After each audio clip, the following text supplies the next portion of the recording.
Dysphagia is a medical term used to describe difficulty swallowing. So that basically means that the food and fluid that we eat and drink doesn't pass smoothly or safely down to the stomach where we want it to. So in dementia, the brain no longer functions the way it should.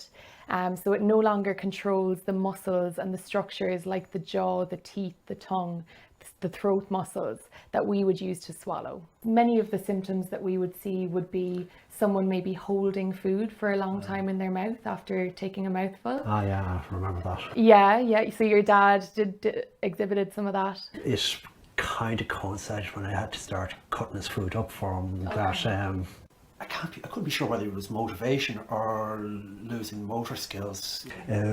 Our mobility was nigh on. We weren't really walking. We were nearly confined to a wheelchair. We could manage a couple of steps, but not for any prolonged period or anything like that. So in all sorts of other aspects of his behaviour, he was losing interest and motivation to do things. Up to that point, being kind of feeding himself and joining in with family food. So did you find that you had to give your dad? Well, really, the first part was to start cutting it up and making it into sort of things that he could put on a fork or spoon and sort of feed. He would still put it in his mouth and stuff like that.